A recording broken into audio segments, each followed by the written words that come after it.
On me demande régulièrement comment on a fait pour en arriver là. Je vais t'expliquer ça tout de suite. Déjà, à la base, j'ai fait un apprentissage en mécanique automobile, ça va de soi.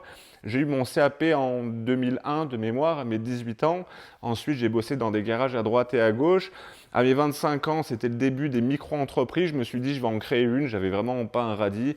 Je me suis acheté un vieux Renault Express qui n'était pas tout pourri, mais moteur cassé. De mémoire, je crois, je l'ai payé 300 €, un truc comme ça. J'ai acheté un moteur, je l'ai remplacé devant chez moi sur un trottoir, le véhicule à moitié comme ça. Dès que j'avais 2-3 sous, j'allais sur eBay, je m'achetais des clés plates. Là, tu peux voir que mes clés plates Facom, elles sont marquées. Celle-là, elle est marquée Car, ça va être le nom du monsieur. Celle-là, elle est marquée je sais pas quoi.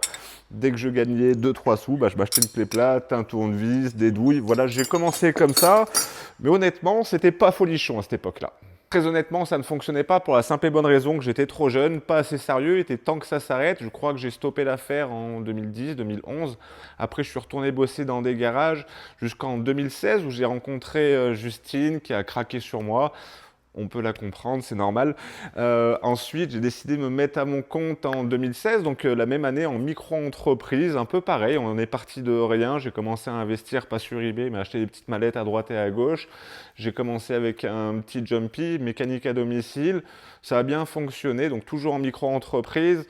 Peut-être 6 mois après, on a acheté un boxer, on a vendu le Jumpy, acheté un boxer, machine à pneus, équilibreuse, compresseur, blabla.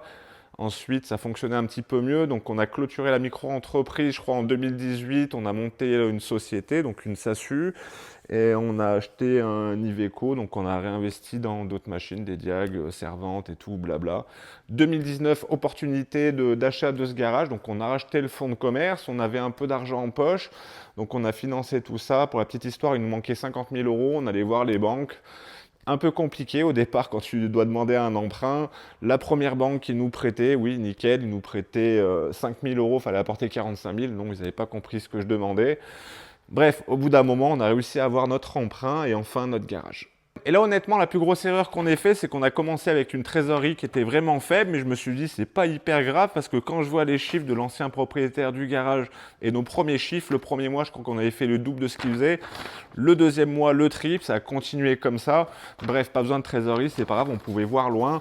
Donc, on a recommencé à investir, à racheter quelques machines, à racheter une servante, à racheter ci, ça, ça. Et ensuite, le Covid pointe le bout de son nez. La suite, tu la connais. Enfin non, la suite, tu la connais pas. Je vais essayer de faire court. Après Covid, la pire des choses pour moi, c'était de regarder le solde du compte du garage et le mien, à titre perso, à savoir qu'à cette époque-là, le garage avait un découvert de 5 chiffres et moi un découvert de 4 chiffres à titre perso. Avec ça, autant te dire que tu fais pas de cauchemar, en fait, tu dors plus. Bref, tu peux me croire, on a vraiment galéré, on a même ramé, ça se compte pas en mètres, mais en centaines de kilomètres.